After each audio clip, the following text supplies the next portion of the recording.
The following video was recorded on location in my state-of-the-art office in the corner of my first floor apartment. If you like what you're about to hear, please like, comment, share, subscribe, and hit that notification bell in the upper right corner.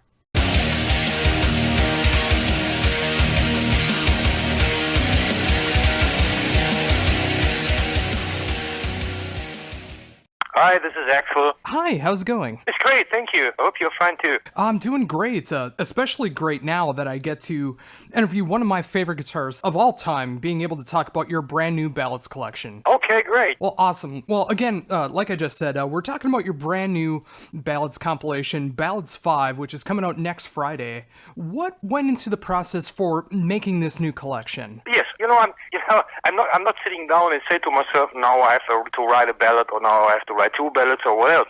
So I'm collecting ideas over a period of several months, or even I'm just writing every time in the year, during the year. Not only during my songwriting or my finishing songwriting progress. So I'm collecting ideas when I pick up the guitar and play a little bit. I say, wow, this is a cool riff, and I press the voice recorder button on my cell phone. So just to keep the idea in there. So I'm collecting little bits and pieces, little snippets over the year, and then I sit down and say, wow, this is a great ballad. Actually, idea number 183 fits perfectly to idea number, let's say, 63 or something, and then I'm building songs out of it. And then when it's time for me to contribute a few ballads for the ballads record, I sit down and go over to my ideas and say, wow, okay, these are great ballads, let's pick the best out of it, so that's the way I write those songs. Yeah, and well, I just gotta say, from a fan perspective, being a huge fan of the ballads compilations that you've done so far in between albums, I really love what you're doing with this fifth collection. I mean, bringing back some of the classic ballads that you've done, a couple live tracks,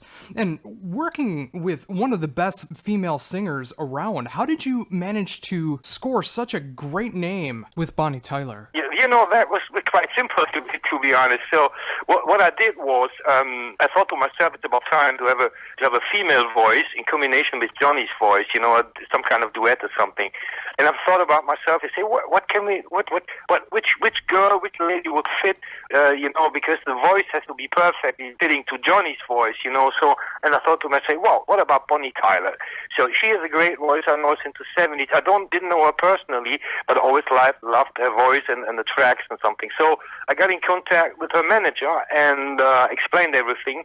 And he said, if Bonnie would say yes or no, it depends on if she likes the song. If she doesn't like the song, there's no fucking way that she will do something for your record. I said, okay. So I made a demo of it, let Johnny sing also the female tracks, the female lines or something, yeah. And I gave it to her. I met her last year at the show. It was close to my hometown. My wife and I, we went to see there, and we shook hands and stuff, and I gave her the result, actually, the demo on the stick and on the CD. She said, okay, I will listen to it later. I'm on the road, and, I'm quite busy, but my manager will let you know. So I thought to myself, okay, let's take another 2 or 3 weeks, and then maybe you will get a reply from the manager or not, And then suddenly, the next day, in the afternoon, I got a surprisingly email from the manager. I say, Bonnie loves the track. She would love to. So that was quite simple. Then. Yeah, it's great to see that from a fan perspective. I mean, obviously not being in that realm of music that you're known for. I mean, bringing her into this style with these great rock ballads that you've done for so very long. I mean, it's just great to have that voice matched up with the rest of the band that you have together. That's right, absolutely. I absolutely agree. It was great working with her, by the way, too. She's very nice. Or when I saw her performing live, I was quite surprised because I expected more some kind of pop show, just like a band who was playing very distantly low or something. It was really, the whole band of her was really fantastic. They're awesome musicians, the guitar player was fucking amazing, I thought about, okay, maybe he has a little combo amp in the corner. No, he played over some Marshall sticks, he was really hitting the guitar very hard, it was great. Yeah, and again, it's really great to see that in that style, because it is so easy to either just be playing the backup tracks or just have the bands playing very minimal, but when someone of her legacy is actually putting on a full show with a band that's also putting on the full show, it's very inspiring when you're making your own music as well. That's right, absolutely, I agree. So I also noticed, I didn't realize this was Ed Sheeran at the cover, but you did an amazing job with. Oh, you didn't recognize the track? No, I'm kidding. Well, I recognize the track, but I didn't realize that it was an Ed Sheeran song. But it's really amazing to hear your take on it. I mean, I really love what you're doing with it. Thank you very much, sir. So, what went into mind to covering that song? You know, I watched this movie. I think it was a couple of years ago. I think it was the movie The Hobbit. You know, and it was at the end when the song came up. I said, "Whoa, this is a great track." And then it went to in Europe. It went in all countries. It went to #1 straight after the movie was out. You know, I say, "Wow, I really love those tracks." But then I had in mind, if I ever cover that track, I would change it because the original. You know, the acoustic guitar is dominating there, apart from the vocals. I said if I would cover it, I would change it because acoustic guitar, this version already there. So I said, what about piano? You know, piano, and giving at the later point in the song, giving the track a little harder edge. You know, typical ARP style with some heavy rhythm guitars. We're adding an additional solo, a lead guitar on it, which is not on the original. Let's say, make it more ARP style. Yeah. Yeah, and again, it's just a fantastic cover, and it really gives it your edge to it. I mean, I love it when a cover can be done and just staying true to the original, but changing it just enough to give it a different feel. And that's definitely one of the covers that you've done that really showcases that. That's right. Absolutely, I agree. You know, I would never cover a song and make it 1-to-1 because it's already there, you know. So I always love to change it and put it into ARP style. So obviously you are known for more than just making ballads. I mean, even though you've now have 5 amazing ballad compilations with your album coming out last year as well. Is there any plans of like a next studio album coming up anytime soon? Oh yeah, definitely. You know, at the moment, recently I have to do a lot of interviews right now. So, but as soon as they're finished, I'm going down and just what I told you, I'm collecting this little snippet ideas. I have enough on my computer right now, you know. So I'm sitting down there and putting all the to real songs, I'm putting the snippets into real songs very soon. So we will definitely enter the studio sometime in the fall. I'm not sure which month, maybe September, October, November.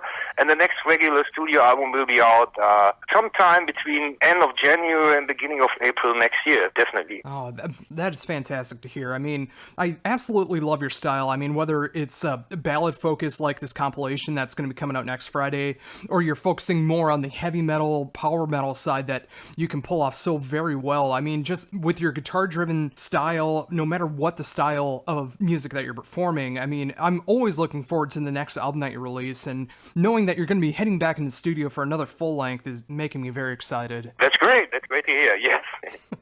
So when you do put these ballad collections together, how do you decide which ballads are going to be going on? Like, for example, you know, there's a couple classic ballads that you've done that is resurfacing again on Ballads 5. How do you decide that? You know, it's very simple. Normally I put 3 new recorded tracks on there, which is right now Love's Holding On, I See Fire, and On the Edge of Our Time. These are 3 new tracks which we recorded actually this year. So the other tracks are the old ballads which been released on my regular studio album since the last ballad, the Ballads 4. We did several studio albums after the Ballads 4, and the ballads from there are also on this new record. So it's just a compilation of the last ballads till the last ballads album. Whatever. Oh, that's definitely a great approach. I mean, apart from the song The Line, actually, because The Line, it's track number 9. This is a live version we did last year. So this was, last year we did the first tour ever where we played this song, actually is from the Masquerade Ball album, way back from 1999. But this was the first tour ever in 2016 we played that song live, because the people, they asked for it. You know, why don't you play The Line? This is a great track. And now it's one of the favorites of my audience. You know, they loved it. And so fortunately, it was recorded at that time last year, and now it's on the record. Getting into that, when it gets into the live shows, I mean, you have an astounding amount of solo albums that you've done in your career. How do you even go about making a set list? Well, don't ask me again. This is a very tough thing, you know, because as you say, I have so many albums out.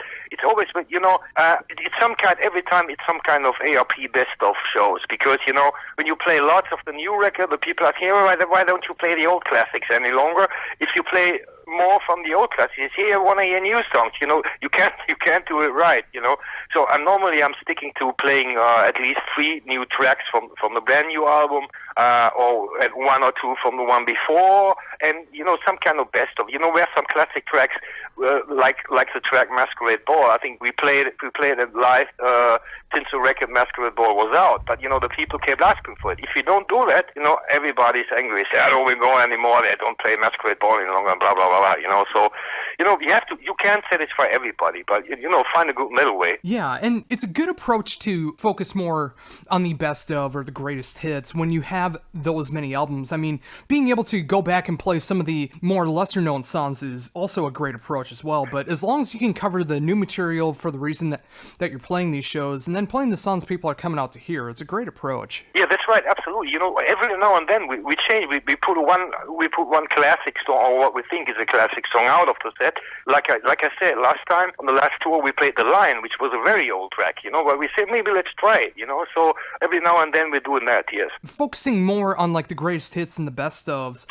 How does it feel being able in 2016, 2017, and on? How does it feel to be able to continue playing these songs live? Oh, you know, it's still great because, you know, when we're on stage, you know, we're looking into the audience. You know, the audience paid to see you live, perform live, because you perform your own songs, and that is great. It doesn't matter. I mean, I can play Masquerade Ball in another 20 years if I'm alive then, hopefully. But you know, this is not boring on stage. This is great because the audience always goes wild. You know. And that gives you goosebumps on stage, you know, that's a great feeling, so I would never change it. So I never would say, it's boring for me to play Oceans of Time again, blah, blah, because I like it. I like the reaction of the audience, and I love it. Oh, yeah, and every show that you go to, the fan base and the crowd is going to be different. I mean, there's going to be a song that goes over differently than a different show. There's always going to be the fans that enjoy the classics. I mean, every show is a great experience when the crowd is into it. That's right, absolutely. With that in mind, I mean, of course, focusing now on the Ballads 5, which is coming out next Friday. I mean, has there ever been talks of like you just like focusing just on ballads for a live show, or do you like being able to focus on all the array of what you're of what you can play? You know, I'm never focusing on only playing ballads live because at one point it would be too boring for me and for the audience too. Because you know, a regular ARP live show is a 90-minute show plus the encores. You know, we're playing around 1 hour 50 minutes or something. That's a regular ARP program. If you would do that only with ballads, you know, I think it's a little boring for playing such a long time and only ballads. So you have to put seats into the venues, you know, that people can sit. Otherwise, watch there for 1 hour and 45 minutes, only watching, singing and hearing ballads and standing. You know, it's a kind of boring thing. I think I would never do that, you know. So no, it's not my kind of thing. Well, that actually makes me happy to hear that too. That it has that integrity of being able to play the faster songs, the great mid-tempo songs, and the ballads, because a show like that, especially when you're playing nearly 2 hours, I mean, you want to have those kind of dynamics from a fan perspective and when you're on stage. Absolutely, I agree totally. You know, normally we're starting the show with a fast track, and then going down to a more like a groovy thing and stuff, mid-tempo. And then we're going into playing an epic track, and then a ballad, and then another fast track, going back to mid-tempo. You know, it's changing a little bit. It's a very psychological thing. You know, I have to really take care before I make them the set list that this set list will work. You know, once we were on tour. I think it was a couple of years ago. I think it was 2014. We had a set list, and we found out during the first show. We rehearsed before and say, "Wow, this is great. It should work." And then we found out, no, it's a wrong direction. You know, and we changed 2 or 3 tracks, you know, different kind of different kind of we changed numbers 3 to 7 or what else, you know what I mean, so I'm talking about. So, and actually this works much better, and from that point on, you know, we changed the set list and it worked. Until you get that live experience, it's really hard to say what is going to be the perfect lineup for a set list, because like you just said, you know, like what you think would go over so well may not work out well from a fan experience, or if you got to switch guitars and tuning up or whatever the case is. I mean, sometimes it takes a while to dial it in, but it's always worth it. That's right. What's it, tuning a guitar? What is it? I'm just kidding. Well, and speaking of that, with the live shows, what do you currently have planned for 2017 as far as the live experience? So we're only doing 4 shows this year. So we're actually playing 2 headlining shows in Germany, and we're doing, one headlining show in Germany, 1 headlining show in Switzerland, and we're doing 1 festival in Germany and 1 festival in Belgium, and that's it for this year because, we will be heading back to the studio in September or October, and I'm in the songwriting progress, and I don't have the time to play much more shows this year, unfortunately. What more do you like to focus on? Working for the next studio albums or the live experience? What interests you more nowadays? And it's both, exactly 50% both, because, and it's like when you're in the studio and recording new songs, it's actually like when your own child is growing up, you see it's coming more and more and more and say, wow, this is great, adding this to this, adding that flavor, and it's great to see how the song grows on everybody. And on the other hand, I really love because you're in direct contact with the audience, with the fans, they scream for you, they shake your hands and enjoying their dancing and everything. So I like both. And that's great to hear. I mean, I've done so many interviews where people either say they only love the live experience and touring, or they only like being in the studio, but being able to have that 50-50 experience, I mean, being able to go out, play these great shows, go back into the studio, write some more great music, and being able to just continue on with that is so great to hear. Yes, absolutely. Well, awesome. Well, again,